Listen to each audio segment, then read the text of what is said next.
Depois da derrota no Congresso sobre o IOF, o governo Lula anunciou sua máquina de propaganda digital, memes de gatinhos, influenciadores pagos e narrativa de ricos versus pobres. O que parecia só mais uma disputa tributária virou uma guerra digital.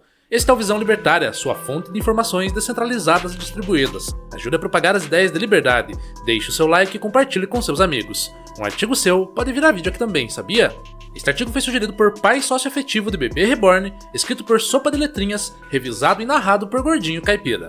Quando o Estado perde no jogo democrático, ele não aceita a derrota. Ele muda as regras, mobiliza a máquina de propaganda e transforma a disputa política em uma guerra de narrativas. O caso do IOF nos deu uma aula magistral sobre como funciona o aparato de comunicação estatal no século XXI.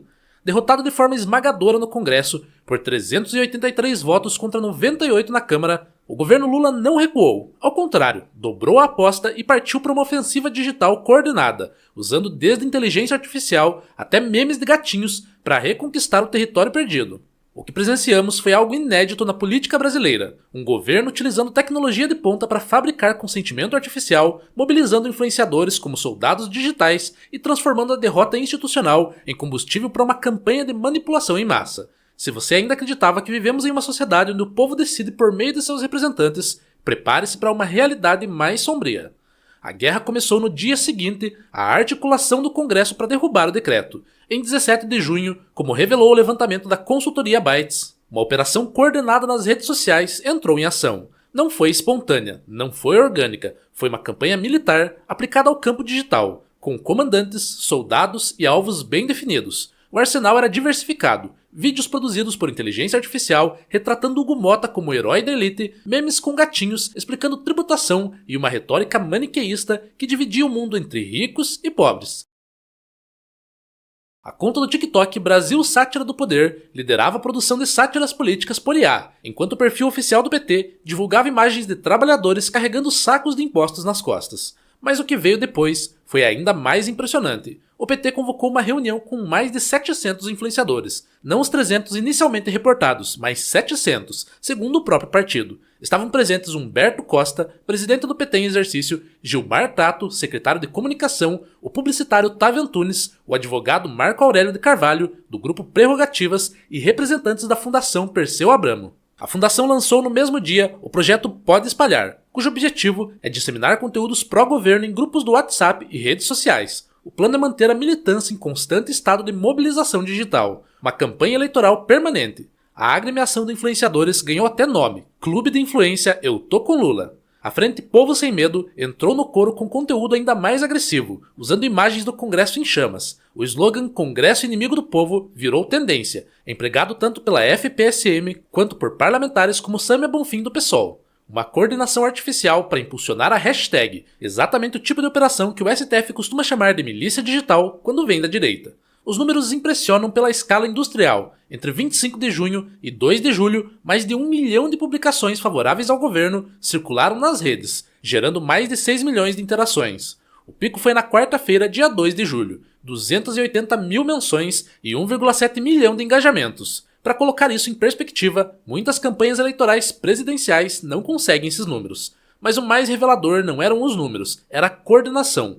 Lula, o coletivo Mídia Ninja, Guilherme Boulos, influenciadores como Pedro Ronchi, Joana Maranhão e Thiago dos Reis, todos marchando no mesmo ritmo, repetindo as mesmas palavras-chave, atacando os mesmos alvos, uma sinfonia de vozes aparentemente independentes, mas todas tocando a mesma partitura. O PT foi além, articulou a produção de conteúdo, entre aspas, autônomo em uma reunião com influenciadores. A ironia é deliciosa, uma reunião coordenada para produzir conteúdo autônomo, como se a espontaneidade pudesse ser planejada em assembleia. As palavras do próprio Tato são esclarecedoras. Abre aspas, eles querem guerra? Vai ter guerra. Fecha aspas. E ainda, o partido encontrou após 2 anos e meio a embocadura certa para mobilizar sua base digital. Traduzindo, descobriram como transformar militantes em peças de uma engrenagem de propaganda. Para um libertário, isso não é surpreendente. É apenas a aplicação digital de técnicas que o Estado sempre usou. A diferença é que agora temos as ferramentas para ver a máquina funcionando em tempo real. Podemos acompanhar os engajamentos, medir as interações e identificar os padrões. A propaganda deixou de ser invisível. O que vimos foi uma demonstração cristalina de como o Estado moderno opera, Quando perde no campo institucional, seja no Congresso, seja nos tribunais, ele não aceita a derrota. Ele mobiliza seus recursos para fabricar uma nova realidade, onde sua versão dos fatos se torna hegemônica. E faz isso com o dinheiro público, com a estrutura estatal, com a rede de aliados construída ao longo de décadas. A estratégia era sofisticada. Primeiro, simplificar a narrativa, ricos versus pobres. Segundo, personalizar o conflito, Hugo Motta como símbolo da elite. Terceiro, emocionalizar o debate, gatinhos explicando tributação. Quarto, massificar a mensagem, milhões de publicações coordenadas. Quinto, legitimar a operação, influenciadores, entre aspas, autônomos, repetindo o mesmo discurso. O resultado foi a criação de uma realidade paralela, onde o governo não havia perdido, mas sim exposto à verdadeira face do Congresso, onde a derrubada do decreto não era uma vitória democrática, mas um golpe da elite, onde o aumento de impostos não era espoliação, mas justiça social, uma inversão completa da realidade fabricada artificialmente e distribuída em massa. Mas talvez o aspecto mais sinistro de toda essa operação seja a utilização de inteligência artificial para produzir propaganda política. Estamos diante de uma nova era, onde o Estado pode fabricar não apenas narrativas, mas rostos, vozes, situações inteiras. Os vídeos mostravam empresários fictícios exaltando Hugo Motta, pessoas que não existem, dizendo coisas que não disseram, em situações que não aconteceram. Isso representa um salto qualitativo na capacidade de manipulação estatal. Não estamos mais falando de spin ou enquadramento de notícias. Estamos falando da fabricação pura e simples de uma realidade alternativa, onde até mesmo os protagonistas são artificiais. É a distopia orwelliana materializada em pixels e algoritmos. E o mais preocupante, funcionou. A estratégia gerou engajamento, pressionou parlamentares, pautou o debate público. Deputados estaduais e vereadores começaram a replicar os memes de gatinhos. A embocadura certa de Tato se espalhou como vírus digital, infectando perfis por todo o país. O governo não apenas descobriu como usar as redes sociais para pressionar o Congresso, ele descobriu como transformar a derrota política em vitória comunicacional. Como fazer com que a opinião pública questione uma decisão tomada por 383 deputados eleitos democraticamente. Como fabricar um consenso artificial em torno de uma medida rejeitada de forma esmagadora pelos representantes do povo. A ironia final é que tudo isso aconteceu em nome da democracia e da justiça social. O mesmo governo que mobilizou uma máquina de propaganda digna de regimes totalitários se apresentava como defensor dos pobres contra a elite. O mesmo aparato que usou o IA para fabricar realidades alternativas se pintava como combatente da desinformação. E o pior, não há nada de ilegal nisso. O governo tem todo o direito de fazer campanha digital, de mobilizar influenciadores, de usar IA para produzir conteúdo. O que não tem é honestidade intelectual para admitir que está fazendo isso. Prefere se esconder atrás de uma retórica de autonomia e espontaneidade, como se milhões de publicações coordenadas fossem fruto da geração espontânea digital.